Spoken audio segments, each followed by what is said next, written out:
Hello and welcome to the Yetti Den. I am joined by my friend Matt, otherwise known as JumbyJumbwa. Matt, how was your week this week? Dude, it was so good. I actually finally am sinking my teeth into Baldur's Gate 3. Nice. I'm working on multiple playthroughs with my brothers, a couple of them with them, and it's so much fun making characters. And we were talking about character creation many times on the podcast, and it's got me thinking, like, gosh, I want to make some content about original characters. I think I can make something interesting. So yeah, I've been really having a ton of fun with Baldur's Gate 3. You haven't gotten started with any Baldur's Gate 3 stuff yet, have you? No, I don't. I think, yeah, I can't. I'll probably end up playing it on Xbox. I don't think it's come physically yet. I think it's on its way though. So yeah, once it becomes more widely available on Xbox, I'll probably get it on Xbox. But yeah, I know I won't have time to play it anytime soon, but it is on my list. And I think the way I'll probably attack it is through making content on Baldur's Gate 1 and 2, and then working my way up to Baldur's Gate 3. Because yeah, I've just been thinking about it. Like, I love retro gaming, especially like retro PC gaming. So yeah, that would be a good series to have in the back pocket because it connects to BioWare, which connects to one of my favorite games. I bring it up all the time, the Banner Saga. And so BioWare and In Exile and what is the company that did? Oh, Interplay Entertainment. They're all like the old school PC RPG developers. And I think that whole world is really interesting to study. So I would love to like go back and get context on the original Baldur's Gate. Because I'd probably put like 10 to 15 hours into Baldur's Gate 1 on the Switch, and I just don't think that's the way you're supposed to first play a Baldur's Gate game. So I want to properly like learn the series, learn the lore, all of that, and then slowly work my way up to Baldur's Gate 3. But I'm glad that you're enjoying it. It looks like a sick game, and I love that idea of making content around your original characters. I want to do that too. I have some characters from my D&D campaign that I was like, ooh, these would be fun to use as kind of default personality types as you're playing, because it'll draw out new experiences for games you've already played. Right, it's like a whole seeing that world through a new lens. Yeah, I would love to get it more into that community too of like just sharing original characters, because some people are really good at it, and then there's most of us who are just like struggling making any character. But lately I've been feeling like I've been hitting a sweet spot for me, even going back to like old characters that I've made in the past, like in high school when I was like writing fantasy, starting to write a fantasy book then. But like kind of actually realizing them in 3D medium is so fun. So I even think a lot of these games that have these awesome character creators can help writers like just even actualize their character in a 3D space and then inspire them to write more about them and maybe you have new ways to describe them in their stories. So I'm a huge fan for character creation, and it's been a wild, fun ride with Baldur's Gate 3. But that's not what we're talking about today. What are we talking about, Spencer? Today we are discussing episode 3 of the Fallout series. So this is our third episode in kind of our mini series. It's a spoiler cast on the Fallout TV series, and serving as a really good kind of centerpiece of research for the Fallout lore in general, because yeah, they're tying in things from all the games, and you and I have really only played the Bethesda games and the Obsidian game, Fallout New Vegas. Right. So even I texted you over the weekend because I was playing Fallout 1, and one of the first towns you go to is Shady Sands. And I was like, oh, this is the relevance of Shady Sands. It's like it's all coming full circle. And I could play these games over and over again and catch things that I missed. And same with the show, like rewatching it. We're picking up on so many. Oh, dude, I caught so many new things on the rewatch of this episode. I feel like that with every episode, though. Right. So, yeah, give me your just overall, because this episode feels shorter. What was your overall impression of episode 3 on your most recent watch? So usually, like, episode 3, when I'm watching a TV series, has, like, the biggest weight for me. Like it really matters if I'm gonna like the show or not. Usually that episode 3, 2 to 4, but really 3 is like that pivotal moment for me of like, am I going to keep watching? And I think they did a lot of things in this episode that helped me want to keep watching, but they still had some of those things in the show where they didn't make sense maybe to me on the first time around watching it through, or I missed them. So then a character pivotal moment when that happened and they had that facial expression thinking about Maximus, I'm leaving and thinking, why did the actor choose to act that way for this scene, right? But now on rewatching it, there's some things that I clearly missed, and they make more sense, especially in hindsight, knowing the character and everything. And if I can give an overall opinion about this episode, it kept me into it. It has a lot of interesting things. It's building up a lot of, it's like the final setup, basically. And you're just begging for more at the end of this episode. So it does really well at like making you want more, but not too much exposition and setup where you're like kind of feeling too lost to enjoy the show. So I think this episode has some really interesting things I'm excited to talk about with you today, especially our boy Cooper Howard. So yeah, what did you think about this episode? Yeah, so over the weekend I rewatched for the third time episodes 1 and 2 with my dad, and it was funny seeing him react to it like someone who's never played Fallout. I don't even think he's ever heard of Fallout. Yeah. So like watching him watch it, he was hooked right away, super into it.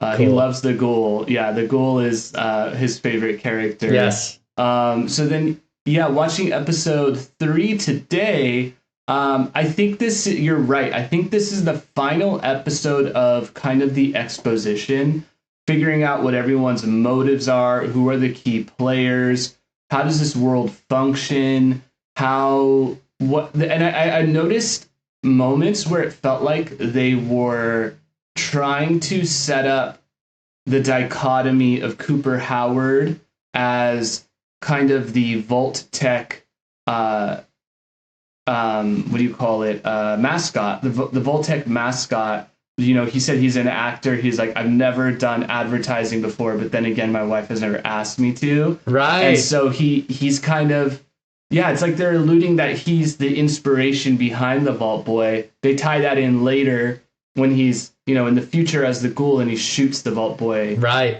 In the billboard. And she kind of looks at him. And so, yeah, I think this is the final exposition episode. Setting it up. So if you've never played the games, if you're on the fence about how you feel about Maximus, I mean, Maximus's arc doesn't really complete until the end of the season, in my opinion. I think a fair judgment. It was just weird because normally you can judge a character earlier by episode 3, but his arc is so unique as a TV show character that you can't even fully judge him until like the last episode, basically. So. Yeah, so I think maybe besides him, actually, we'll put him aside. Besides Maximus, I think with the ghoul, you kind of understand, or at least they want you to understand, because even, you know, in the opening when they're making the film, this is via Fallout Wiki's synopsis, but they wrote down that it's the film The Man from Dead Horse, and they're at California Crest Studios, and he confronts the villain Joey Toro, played by Jorge, and Cooper objects to killing the villain. So this is clearly a setup for, you know, the arc, the evolution of Cooper Howard into the man we know now. Right. And I think this even ties back even more, because when he's talking to Lucy later, when they're together, trying to figure out how to get the head, because she loses the head inside of a mutated gulper. Right. And he explains to her, back in the day, they used to do experiments. And I think that is a tie to what we find out later about the vaults, and even tying in to what the gulper's origin is. And so I think that scene is set up really nicely on a second watch, because you're seeing, oh yeah, the gulper is not a random monster to include, because we're going to see the origins of the gulper later in a vault. And he's saying nothing good comes of torturing somebody. Like, right. Basically, there's no value to torturing, because all they're going to do is resent you. Right. And so all of these experiments that Vault-Tec is doing on people is never going to be for the better of mankind. All it's going to do is make those who are aware of Vault-Tec resent Vault-Tec. Yeah. And so I think that they do a really good job of setting up how someone like Cooper looks at someone like Lucy, because it's so easy to emotionally attach to Lucy because she's new to the world. But right. To Cooper, she represents the Thumper. She represents the apocalypse, the bombs dropping. Like, she comes from the most vicious predators out there. And so I think that's kind of their relationship in this episode, where the writers do a really good job of keeping him as an anti-hero, because he's doing things with a clear motive and an objective. He's not entirely evil, but they also want to make sure that we see, like, I think the director, when he's explaining to Cooper, he's like, people know you're the good guy, but they want to see what you would do, you know, essentially, like, what would you do if you had no other options, or something to that effect. And that's what we as the audience is watching with the ghoul. Like, how does the ghoul react? A good man can be driven to do terrible acts, as the wiki says, you know. So, yeah, what did you think of that opening scene? In that, so we see a little bit of him on set. We see Cooper interact with Barb, and they kind of have a little family moment with their daughter Janie. How did you react to that first opening? Well, what's really interesting about these scenes are, like, what do the actors, like, what is Goggins going to pick up from the ghoul character? And then also Cooper Howard, like, what are the things that they shared? What's the journey? And how am I going to deliver that on camera? So, like, I really love seeing that he was still able to, like, be that Western badass that he is already as a ghoul, but there's, like, this taste of it, you know, when he's Cooper Howard, and all he had to do in the, you know, Fallout is just kind of lean into that character and kind of become that character himself. And so that was interesting to see, like, the origin of that, why it's so natural for him to be like this Wild West bandit, you know. But moving into, like, also just seeing, like, this other side of him that's so, like, kind of softer and understanding, and you see how these sweet flirtatious moment with his wife, and you can tell that he has a heart, because he doesn't even want to shoot the guy on camera, right? And so it's interesting to see him have, like, kind of those morals and those ethics now, and then after watching where they are as a ghoul, you know. And totally. And so I love how they're playing with that and showing that, because I think it's setting up a way for Lucy, who comes from kind of like that old world or something he used to be familiar with. Like it's tugging on maybe whatever's left in his heart, like whatever heartstrings are left, like somehow she's tugging on them a little bit. And it allows for him to be able to, make a decision that is very foreign in their world, but is correct and right in our world. He's going to be able to do that now because they're kind of foreshadowing that it's already there. It was there in the past, but something like Lucy is going to have to bring that out, that good side in him again. So I think this was good, clever story writing where you don't notice that when you're watching it, but like it's setting this up for you and setting up a story that you're going to want to enjoy. So I really like this intro and it's making it good. Yeah, for the next scene then, Lucy is wandering through the wasteland and she has Wilzig's head and she's like at a campfire. It's at night and she's trying to figure out why does everyone want this head? It leads her to notice the what they wrote in the wiki is a pulsating blue bead. And so it's in the skin behind the ear, which shocks her when she tries to touch it. She sticks a tracking chip in the head just in case. And I thought that was a cool way to kind of tie in the Pip-Boy and how she uses it as a tracker, because then that helps carry the plot forward, but it also helps bring in an iconic piece of equipment from the game that we're used to tracking our quests on. And I think it was a cool kind of nod to what it feels like to play the game. So those like kind of scenes are like really are like the scenes that I kind of missed the first time watching them because they're so fast, they're subtle, and there's not necessarily dialogue. It's all pantomime, right? It's all just showing you. Or so like the first time I watched it, I didn't notice this scene. And even going with what we'll talk about next with Maximus, he's assessing his power armor, and he removes like that crucial broken piece. He goes into Philly to go get it fixed. Doesn't have enough caps, and then he sees that he can get some caps for pulling his teeth out, and then he does that, or he suggests that he does that, and then he's able to fix his broken equipment. Right. But for some reason, I didn't even get that because he's not saying out loud like, oh, I'm going to go rip out my teeth for caps right now, guys. Right. He doesn't say that. It's just all just look and then like next scene. Right. Where he has more money. Right. So like I missed these little things. And then when he now he's talking like this because he just got his teeth pulled out. The first time I watched it, I didn't understand that. So I'm like, why is he talking so weird? Like, this guy is weird. But now it makes sense, right? It's all these little things that fit together in the world. But imagine me sitting there just like, dude, Maximus, like, why are you talking like a baby now? Like, that's my power armor. Like,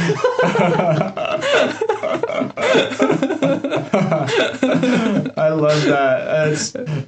It's like your brain must have been so confused by those choices that he was making. Like, what? But you're right. And the trading, the bartering, again, that was another great way to bring in what we as Fallout players are very used to, but maybe someone who's not played a game like this doesn't understand how bartering works and how it's a part of the world, and the caps is the currency and all of that. He gets the piece. He gets a call from the Brotherhood of Steel, and he lies and he assumes the identity of Knight Titus. And so then the residents are recuperating from the battle in Philly. And let's see. So when he returns to the armor, he finds scavengers trying to steal it. So those are like raiders. And after playing Nuka-Cola, I still haven't finished that DLC. It's so long. But Nuka-Cola is all about the raiders. And it really does feel very... Philly kind of reminds me of the Nuka-Cola world. Kind of bright, but juxtaposed with the raiders. So this definitely gave me more Fallout 4 vibes. And then the vertibird flies in, and that's where Thaddeus is reunited with Maximus, but Thaddeus doesn't know that it's the kid that he former bullied in the suit.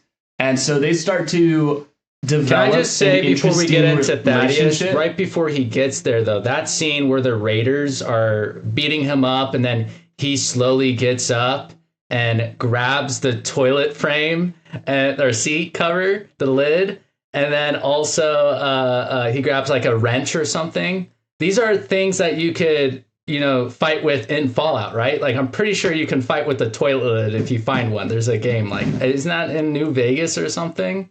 Maybe.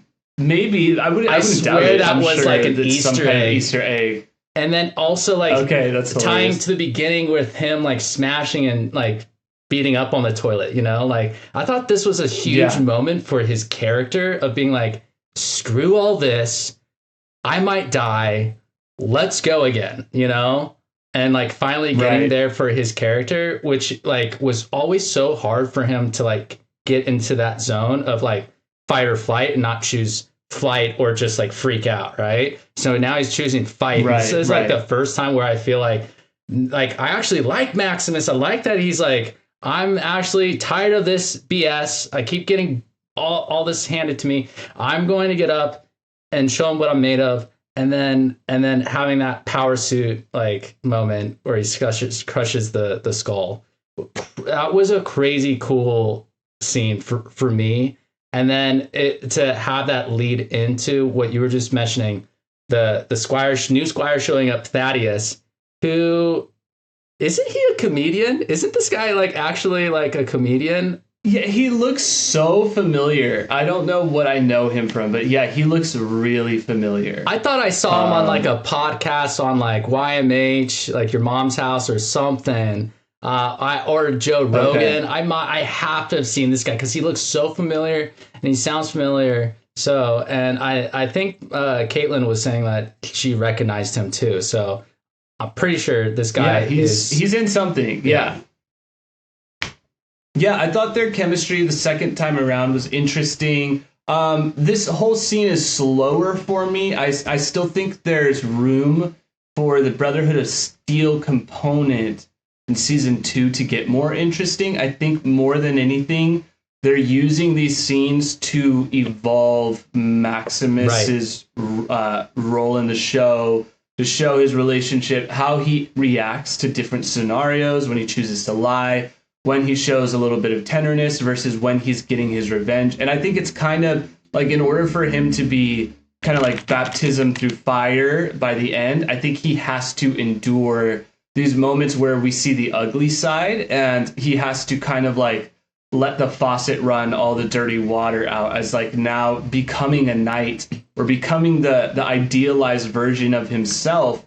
He's kind of being a little selfish in a way, but also a little smart, because what we find out later is that, these Brotherhood of Steel guys are really not your friend, even if you're a fellow brother. So I think they do a good job of making you feel uneasy about their relationship and that it is born in a lie. And then then it goes to Lucy with the gulper, and then it swallows the head, and then she tries to retrieve it. The ghoul holds her at gunpoint and demands the head, but soon realizes the gulper has it. So then they have, then it cuts to Vault 33. And I thought this scene was interesting because I love the scenes in the vault. As a fan of Silo, I think vaults and silos make for great fiction, exploring humanity and relationships, even Severance. The vibe that the show needed. There was a vibe that it established in the vault that was very interesting, and they kind of lost that for like the end of the first episode to all of episode 2, and you're thinking, man, that kind of mysterious what's happening in these vaults question is satisfied finally again in episode 3, where they start feeding into that storyline more, and it ends up being one of the best. Wouldn't you say, Spencer? Yeah, no, I love the Vault storyline because you're kind of wondering, is there more story to tell here? And I think they do an expert job of making you care about the numbers of the vault. Right. Like Mo and I were like, wait, was that Vault 33? Wait, which one was Vault 32? And you're like starting to piece it together as you watch the show and learning about the vault, learning about how Lucy's brother navigates the kind of office politics and the council, trying to figure out what they should do and all of that. So then they cut back to Maximus, who again is loving, kind of teasing Thaddeus. And then let's see, Thaddeus. They decide that it's kind of a good thing that Maximus didn't kill the ghoul, because now we can follow. So their paths are slowly crossing again with Lucy and the ghoul.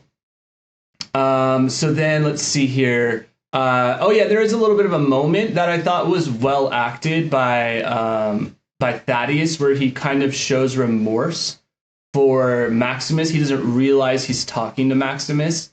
And I thought that was interesting and a good way to kind of, again, pull at the tension that Maximus must feel, kind of creating even more of a loneliness, even though he's with somebody else, because there's that fear that what he's saying, that he feels sorry now, but what will he do when he finds out that I'm still alive? Will he go back to being the bully? Play with that this whole episode where you were saying, like, he's kind of like messing with Thaddeus, and like what's coming out of his mouth is not what's on his face. You know, and they pan between him delivering hhis lines in the suit, and then close-ups like Tony Stark in the suit on his face, and he's literally looking like I think his name is Cuba Gooding Jr. from Snow Dogs. Like he's like.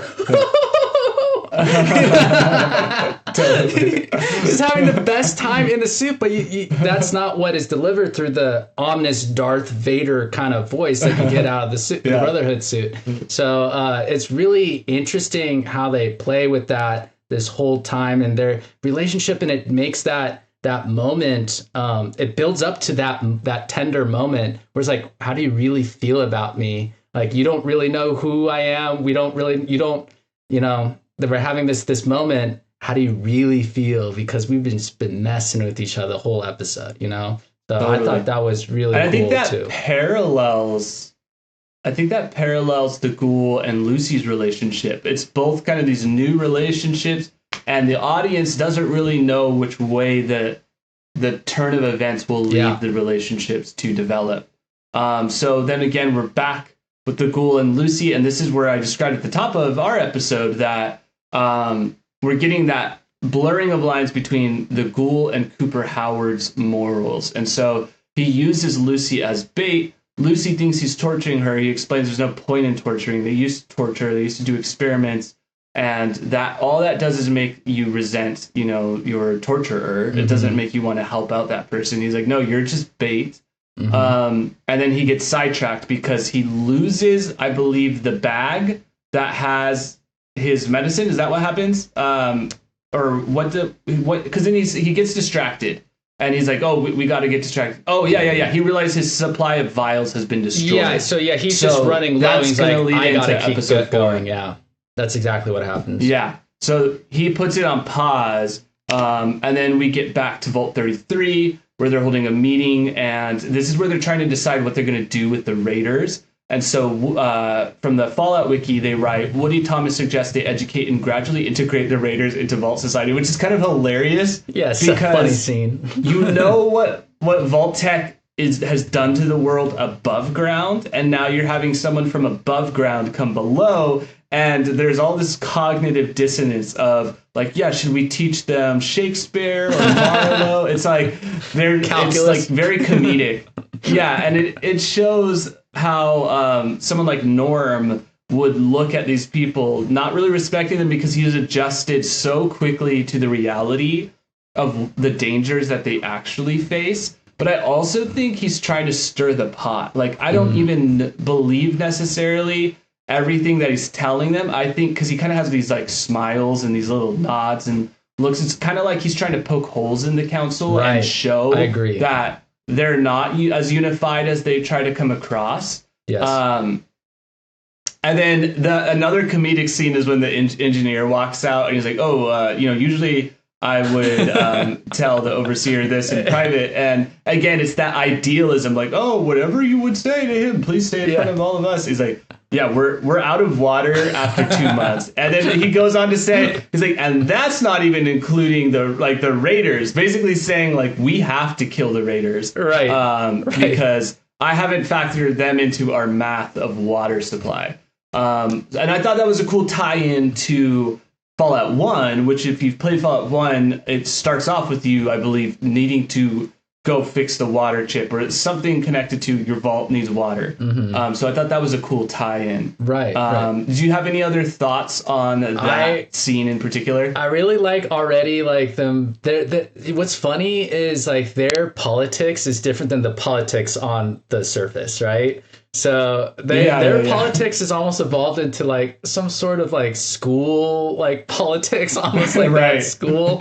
And it's like really cheesy. Totally. Or they're at like some sort of group, you know, like camp or whatever, and they have their weird politics of we don't know who the overseer is, so we're just both up here and we're both trying to be the overseer. And so I just like how one of the guy was like. Meeting adjourned at the end, and then the other guy's like, I was gonna say that too. I was about to say that because he wants to be the overseer as well. Yeah, these two guys. So I thought that was pretty funny to have that little bit of that banter, and that resolves a little bit differently than I thought it was gonna be. That resolves a little differently. Yeah. So then we're back with Maximus and Thaddeus. So they are still on the trail, which leads them to the river. And then Thaddeus realizes that, they've been following in a different abomination, which is the Gulper. And then Maximus tries to save Thaddeus by telling Thaddeus to run. He shoots the Gulper. And this is where Maximus kind of becomes Knight Titus in a way, because this is exactly the scenario that happened with Knight Titus and the bear. So again, there's a cool mirroring episode to episode, these cool arcs where you see like, and again, if you played Fallout 4, sometimes you get stuck in a fight with a creature that is over leveled than you, or you don't have ammo for the right weapon. And so you're left with the pistol and you're just running and trying to do that Bethesda like cheesing of, like put obstacles behind you, do a little stealth, like eat some random Salisbury steak, whatever edge you can get to survive the encounter. Is essentially what I feel like they're doing here. I would actually say second time watching through these scenes, especially this episode, I would say if you guys like Maximus by now, I think that's fair. That's nice because he actually is. There's actually some reason to like him now, in my opinion, after this episode. There's some great qualities and some cool story turning moments for him in his character arc. And it makes you want to see what's going to happen, what he's going to decide to do next. And he's a really unique character. So if you haven't seen him yet, like go watch him, and you're in for an interesting ride. But I really think that it's okay to start liking him now. If you're on my side of things, I think it's okay to start liking him now. He's actually stands up and says to Thaddeus, go stand back, right? And I'll take on the abomination when Knight Titus, like you said, it parallels to the original Knight Titus, saying, you know what, Maximus, you go first. I'm going to stay back. So I think he's trying to set up what kind of knight he wanted to be from the beginning when he was a kid. This is who I imagined to be. I'm going to be it. And I believe it more, especially after that scene where he stands up and kick some butt defending the power suit earlier in the episode. So yeah, I'm right. Am I saying I'm liking Maximus now? That's so weird. Well, yeah, knowing his arc now, it's more fun to watch the journey of him going through the struggles. And so yeah, they eventually, which is disgusting, the Gulper has fingers inside of its mouth, which is so disgusting. So like gross. This creature is way nastier than I expected. Is that what made him throw up too? It was the fingers touching his body and pulling back on the fingers, and that was like, sandpaper against the chalkboard and he threw up or something weird. I have no idea. Yeah, so it throws up, and then I think they find the head. Oh yeah, they see CX404, which I love this dog, licking the regurgitated head, as the Wiki summary writes. But then after that, we're back with the ghoul and Lucy, and so they're going through the desert, and I guess here, which again, this is the type of stuff I only really pick up on when I read the Wiki, but like the spotting of all the locations, like I'm from LA, and like I'm not seeing oh, that's Hollywood Boulevard, or oh, that's the only one I can really spot is Santa Monica Pier, but like they're saying here, oh, California Crest Studios, which is not a real location, but even just within the context of the show, being able to spot where they are is kind of difficult. So I guess they're at California Crest Studios. Lucy begs the ghoul to share some of his drinking water, and then I think he kind of, because it's gross, like I guess she does drink. Does she drink the? I don't know. I was getting a little bit like that orcish medicine scene, where he forces Pippin and Mary to drink the orc medicine. I was getting that kind of vibe. So true. Yeah, they're definitely saying something, but then she asks him if he's a ghoul because of radiation. He says something like that, which is interesting because I've heard Tim Kaine, the original creator, say that there's not super defined lore explanations for every kind of ghoul. So I think that something like that was a smart line and an intentional line to kind of nod at. All of these things aren't necessarily written out super distinctly in all of the games. So I thought that was a cool way to kind of nod at, like, yeah, it's a mystery for Todd Howard to decide, essentially, when he wants to. I like to think that he mixed the chemicals in the water and he's like drinking some potion or something, some sort of gnarly cocaine drink, yeah. So then Lucy sees a billboard, and this is where we see the Vault Boy, with his thumbs up, and which we see that scene of him coming up with the idea to do the thumbs up. The other thumbs up is, the sign of the nuclear cloud, and I think that's all tying in really well together. Like, the thumbs up, I think they did service to the Vault Boy through these scenes. And then it ends with Cooper, who comes out of his trailer back at California Crest with the vault suit. Oh, and there was another scene where he's asking, like, so is this really radiation proof? And Barb kind of makes this face, and the guy makes this face, and it's like the lower person, I'm assuming, like they're too high up to like say it, and she's just like, absolutely, or something to that effect, where like clearly it's not, but yeah.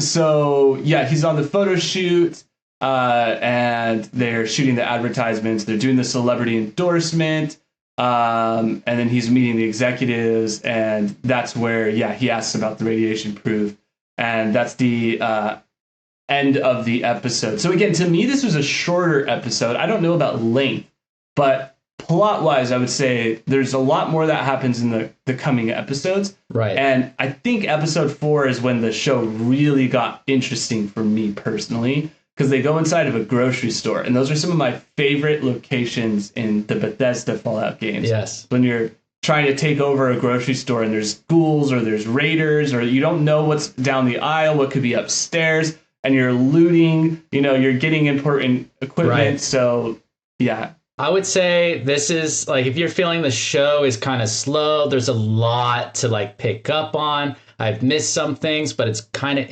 interesting. I'd say hold out one more episode, because 4 really just picks it all up, and everything they've laid down, they're full send now.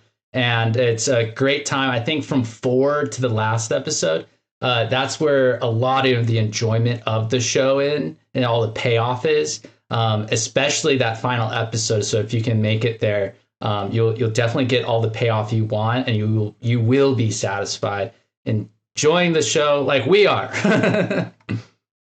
Right. Well, that's the full episode recap. I think this was worth the third or the second watch, because again, we're seeing those character arcs play out that I just think you have to, like a show like this, you have to absorb multiple watches to really see the nuances of the performances. Even I picked up on that Cooper Howard doesn't do the Southern accent when he's himself around his family. He talks like a kind of a normal LA citizen, kind of like you said, a soft, gentler voice.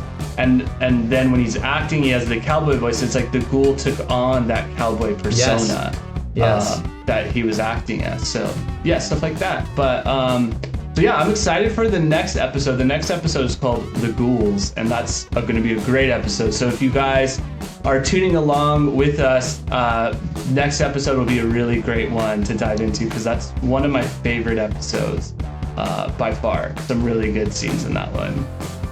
I can't wait to watch it again. Cool. Well, yeah, that's all we got for you guys this time.